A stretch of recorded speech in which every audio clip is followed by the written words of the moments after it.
ओम नमः शिवाय। भक्तों, आज शिव महापुराण की कथा में देवी पार्वती और शिव जी का वर्णन करते हैं। कर्पूरे गौरम करुणावतारम संसार सारम भुजगेन्द्रहारम सदा वसंतम हृदयारविंदे भवम भवानी शतम नमामि। बोलो बोलो शंकर भगवान की जय। श्री सूत जी महाराज कहते हैं कि ऋषिवरों, भगवान शंकर जी ने भगवान श्री हरि से एक बार स्तुति से प्रसन्न होकर के कहा कि उत्तम व्रत का पालन करने वाले विष्णु, तुम सर्वदा लोकों में पूजनीय और मान्य रहो। ब्रह्मा जी के द्वारा रचे गए लोकों का दुख या संकट सभी को दूर करने वाले, अनेकों अवतार ग्रहण करने वाले, जीवों का कल्याण करने वाले बनो।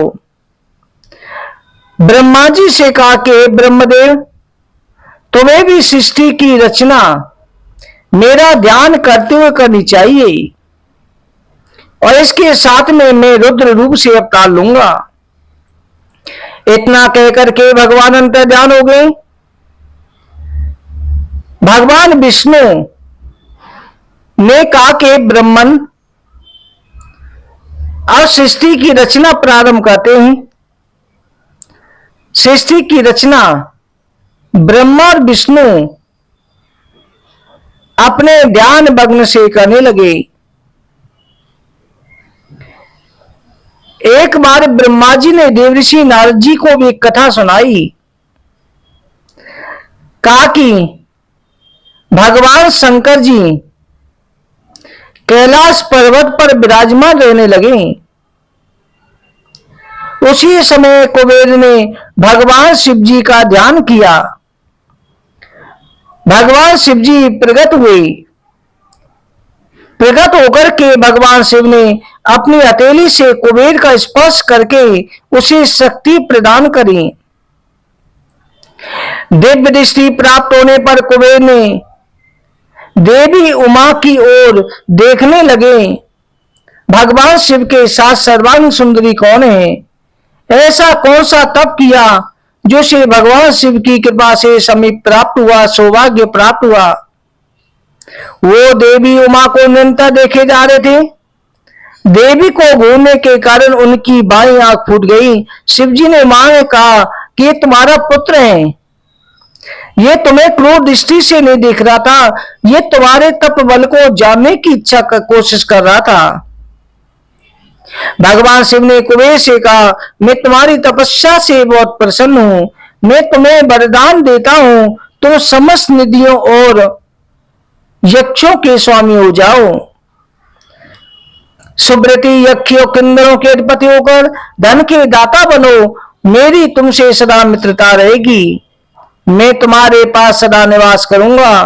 तुम्हारे स्थान अलकापुरी के वास ही निवास करूंगा। कुबेर, तुम अपनी उमा माता के चरणों में प्रणाम करो, ये तुम्हारी माता हैं। इस प्रकार भगवान शिव ने देवी से कहा, देवी ये आपके पुत्र के समान है, इस पर अपनी कृपा करो। ये सुनकर के उमा देवी बोली, बस तुम्हारी भगवान सदैव में निर्मल भक्ति बनी रहे। बाएं आंख फूट जाने पर भी तुम एक ही पिंगल नेत्र से युक्त रहो। महादेव जी ने तुम्हें वरदान प्रदान किया है, ये सुलभ है। मेरे रूप से ईर्ष्या के कारण तुम कुबेर के नाम से प्रसिद्ध होंगे। कुबेर को धन देकर भगवान शिव और देवी पार्वती अपने धाम को चले गए। इस प्रकार भगवान शिव और कुबेर में मित्रता हुई।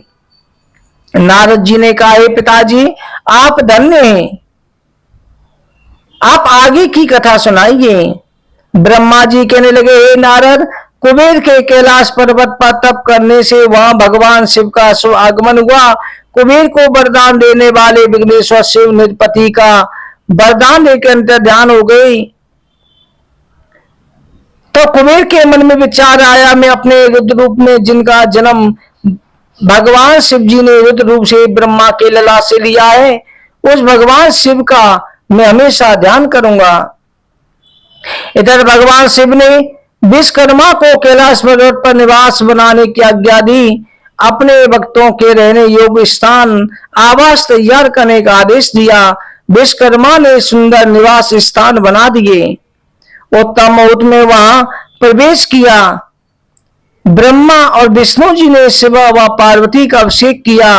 विभिन्न प्रकार से भगवान शिव की और माता पार्वती की पूजा करी, स्तुति करी।